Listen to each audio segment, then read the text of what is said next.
샬롬! 차세대 친구들, 예수님의 제자인 동시에 이 사회의 일원인 우리는 이웃과 어떤 관계를 맺으며 살아가야 하고 또 지구촌의 시민으로서 어떻게 살아가야 할까요? 11월 한 달 이웃과 세계라는 주제를 가지고 우리 예담 차세대 친구들과 함께 하려 합니다. 먼저 예수님을 믿는 우리는 이웃에 대해 긍휼한 마음을 가져야 합니다. 자, 11월 7일 주일 예배를 살아계신 하나님 아버지께 올려드리겠습니다. 산과 자연이 아름다운 단풍으로 물들어가는 이 가을에 우리 친구들 하나님을 찬양할 준비되었죠? 함께 하겠습니다. 경배와 찬양 Praise the Lord!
나는 하나님을 예배하는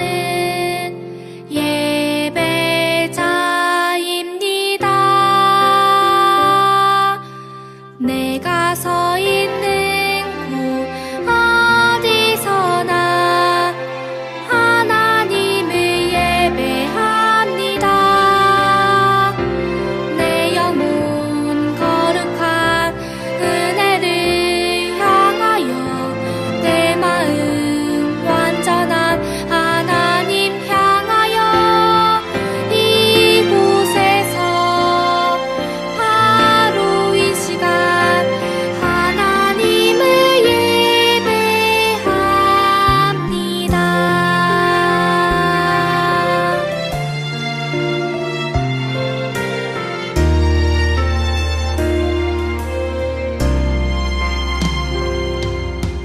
나는 하나님을 예배하는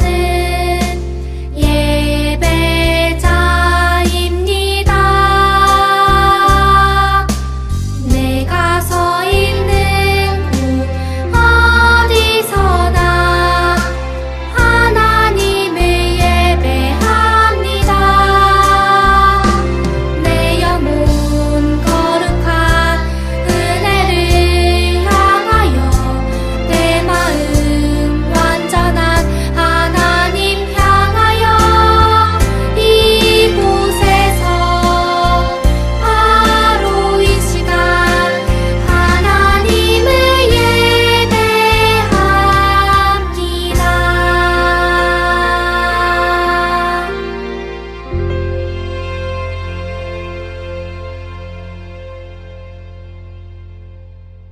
다 함께 기도드리겠습니다. 사랑의 주님, 한 주 동안 우리 친구들과 함께하여 주시고 아이들의 건강을 지켜주신 은혜 감사드립니다. 오랫동안 함께 모여 예배를 드리지 못하고 온라인으로 드리는 예배이지만 기쁘게 받아주시옵고 하나님을 만나는 귀한 은혜의 시간이 되게 해주세요. 이 시간 주님의 말씀을 전해주실 목사님께 성령 충만케 하여 주시고 예배를 드리는 동안 온 마음과 정성을 다해 예배에 집중할 수 있도록 우리를 인도해 주시고 아이들이 주님의 말씀을 붙잡고 믿음이 더욱 자라나는 시간이 되길 소원합니다. 우리 친구들과 함께 모여 주님께 찬양과 예배 드리는 시간이 빨리 오기를 두 손 모아 기도드리며 이 모든 말씀 예수님 이름으로 기도드렸습니다. 아멘. 오늘 우리에게 주시는 생명의 말씀을 보도록 하겠습니다. 신약성경 마가복음 8장 6절 말씀 다 함께 한 목소리로 읽어보겠습니다. 예수께서 무리를 명하여 땅에 앉게 하시고 떡 7개를 가지사 축사하시고 떼어 제자들에게 주어 나누어 주게 하시니 제자들이 무리에게 나누어 주더라. 마가복음 8장 6절 말씀. 아멘. 오늘 말씀의 제목은 친구를 위하는 마음입니다. 예담차세 친구들, 경기도의 제1초등학교에는 기국이라는 어린이가 있었어요. 기국이는 연골이 생기지 않는 연골 무형성증을 앓고 있어서 다른 친구들이랑 달리기를 하면 항상 뒤처졌어요. 그래서 기국이는 운동의 날이 싫었지요. 어느덧 6학년이 된 기국이는 친구들과의 마지막 가을 운동회를 맞이했어요. 달리기 시간이 되자 역시나 다른 친구들이 앞서 뛰어나갔고 기국이는 뒤처졌어요. 역시나 내가 꼴찌겠지. 그런데 놀라운 일이 일어났어요. 여기 화면에 보시듯이 앞서 달려가던 친구들이 점점점 속도를 늦추더니 방향을 틀어 뒤처진 기국이에게 달려갔어요. 그리고 기국이의 손을 잡고 다 같이 결승선을 통과했어요. 기국이는 마음이 울컥했어요. 여러분, 기국이를 위하는 이 친구들의 마음이 참 아름답지 않나요? 친구들은 운동의 날이 좋지 않았던 이 기국이의 마음을 잘 헤아렸어요. 그래서 마지막 운동회를 치르는 기국이에게 좋은 추억을 선물하려고 했던 거예요. 이 친구거든요. 지금까지 5년 연속 꼴찌를 했었는데 친구들 덕분에 마지막 운동회 때 1등을 해서 너무 기분이 매우 좋았어요. 그랬어요. 네, 운동회 당일 촬영된 영상인데요. 초등학교 마지막 운동회를 멋지게 장식하고 싶었던 기국군. 근데 힘껏 달려보지만 키가 유난히 작은 탓에 한참이나 뒤처지기 시작합니다. 자, 그런데 이때 갑자기 하나 둘 멈춰서는 아이들 모습이 보이십니까? 이 속도가 느린 기국군을 기다려서 손을 내밀기 위해서였습니다. 자, 이렇게 5 아이들 함께 결승선을 통과를 했는데요. 자, 이 누구도 예상치 못했던 아이들의 따뜻한 마음에 이 모습을 지켜본 어른들도 눈물을 흘렸다고 합니다. 여기도 마지막 운동회니까 감동적이네요. 다 같이 정말. 좋은 추억 만들어주자 해가지고 예쁜 생각을 다 같이 1등 한 거죠. 기국이를 그냥 배려해주고 싶은 마음도 있었고 그러면 또 기국이도 좋아할 것 같아서 그냥 연골이 제대로 자라지 않는 장애를 가진 기국군. 하지만 친구들은 이 키를 넘어설 추억을 선사했습니다. 진짜 고마웠지 애들이. 그래가지고 감동받아가지고 울었어요. 오늘 말씀에도 다른 사람의 형편과 마음을 헤아리는 사람이 나와요. 바로 그분이 누굴까요? 맞아요. 바로 예수님이에요. 그분의 이야기를 함께 들어보아요. 자, 말씀 속으로 쏙 들어가 볼까요? 예수님은 갈릴리 곳곳을 다니시며 귀신을 쫓고 사람들을 고치셨어요. 그때마다 제자들과 큰 무리가 예수님과 함께 했지요. 그런데 예수님과 함께한 사람들이 지쳐 보여요. 예수님을 따라다니는 동안 제대로 먹지 못했기 때문이에요. 예수님은 그들의 사정을 아셨어요. 예수님은 아픈 사람들을 고치실 뿐 아니라 거기에 있는 모든 사람에게 관심을 가지셨어요. 예수님은 안쓰러운 눈빛으로 무리를 바라보셨어요. 저 사람들이 나와 함께한 지 벌써 3일이나 되었구나. 이제는 더 이상 먹을 것이 없으니 참 가엾구나. 얼마나 배가 고프겠느냐. 저들 중에는 먼 곳에서 온 사람들도 있단다. 지금 이 사람들을 굶겨서 보낸다면 집으로 가는 길에 쓰러질 것이다. 제자들이 예수님에게 질문했어요. 이 빈들에서 어느 누가 무슨 수로 이 모든 사람이 먹을 만큼의 빵을 준비할 수 있겠습니까? 아마 제자들은 이곳에서 음식을 구할 수 없다고 생각했던 것 같아요.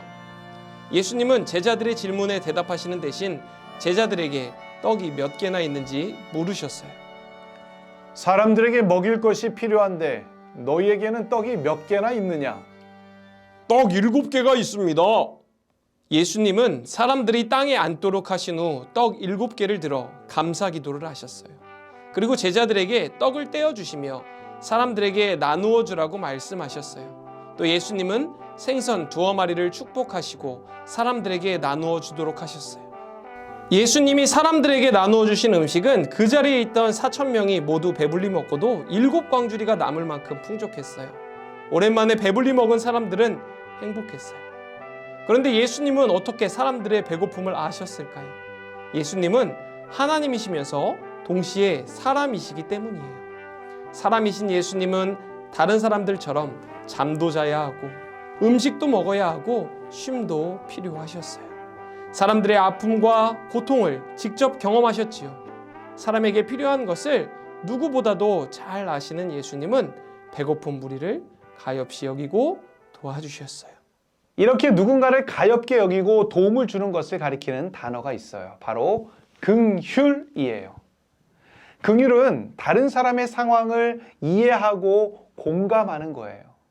다른 사람의 상황을 눈여겨보고 그 사람의 마음을 헤아리며 그 사람에게 도움을 주는 거예요. 긍휼을 히브리어로는 라하밈이라고 해요. 라하밈은 부모님이 자녀를 또 형이 동생을 애틋하게 여기는 마음이에요. 즉 부모님이 자녀를 사랑하고 형이 동생을 애틋하게 여기는 것처럼 주변 사람들을 대한다라는 뜻이지요. 바로 이러한 긍휼을 예수님이 우리에게 보여주신 거예요. 사람들을 향한 예수님의 마음은 so sweet, 정말 달콤하고 다정해요. 처음 들었던 기국이와 친구들의 이야기를 떠올려 보세요. 운동회가 끝나고 어느 기자가 친구들과 인터뷰를 했어요. 기국이에게 다시 돌아갈 때 어떤 마음이 들었나요? 한 친구는 이렇게 대답했어요. 약간 걱정했어요. 우리가 뒤로 돌아가 기국이의 손을 잡아주면 기국이가 감동받을 수 있지만 오히려 자기를 무시했다고 생각하지 않을까 걱정했거든요. 여러분, 기국이의 마음을 세심하게 헤아리는 친구들의 따스한 마음이 느껴지나요? 이러한 마음이 긍휼이에요. 여러분의 마음에도 기국이의 친구들처럼 긍휼이 있기를 바라요. 다른 사람을 긍휼하게 여기는 마음은 쉽게 생겨나지 않아요. 반드시 노력이 필요하지요. 자, 그러면 어떤 노력을 해야 할까요? 첫 번째, 나에게만 향했던 시선을 돌려 주변을 살펴보아요. 내 주변에 혹시 어려움에 처한 친구는 없는지, 도움이 필요한 이웃은 없는지 살펴보세요. 둘째, 상대방의 마음을 진심으로 헤아리고 공감해 주어요. 그리고 내 입장이 아닌 상대방의 입장에서 무엇이 필요한지를 생각하고 어떤 방법으로 도움을 주어야 할지 생각해 보면서 지혜를 구해요. 세 번째, 행동으로 긍휼을 실천해요. 진짜 긍휼은 누군가를 안타깝게 여기는 마음에서 끝나는 것이 아니라 상대방에게 직접적인 도움을 주는 거예요. 마치 사람들에게 떡과 물고기를 먹이신 예수님처럼 말이에요.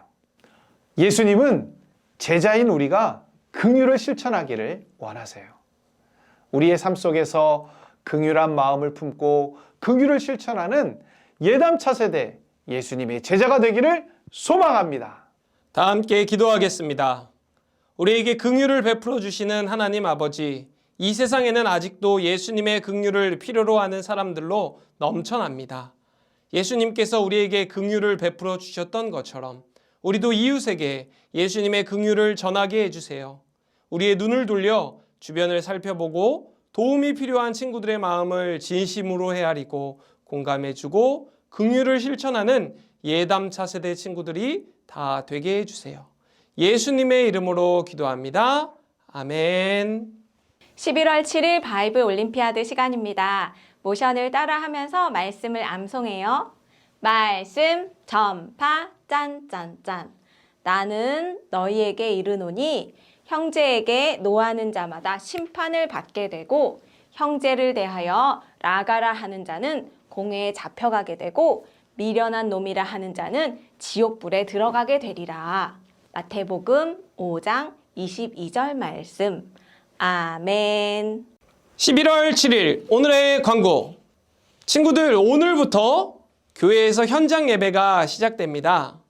11월 기간 중에는 1에서 6학년 친구들이 함께 아가페실에서 예배를 하고요. 12월부터는 1에서 3학년 친구들은 아가페실에서, 4에서 6학년 친구들은 전시실에서 각자의 부서 예배로 진행하게 됩니다. 우리 친구들, 이제는 현장 예배로 함께 나와서 큰 은혜 받고 우리 하나님께 기쁨으로 예배와 영광을 돌리는 친구들이 되기를 간절히 소원합니다. 우리 친구들, 다음 주에 만나요. 안녕. 하늘에 계신 우리 아버지여, 이름이 거룩히 여김을 받으시오며 나라가 임하시오며 뜻이 하늘에서 이루어진 것 같이 땅에서도 이루어지이다. 오늘 우리에게 일용할 양식을 주시옵고 우리가 우리에게 죄 지은 자를 사하여 준 것 같이 우리 죄를 사하여 주시옵고 우리를 시험에 들게 하지 마시옵고 다만 악에서 구하시옵소서. 나라와 권세와 영광이 아버지께 영원히 있사옵나이다. 아멘.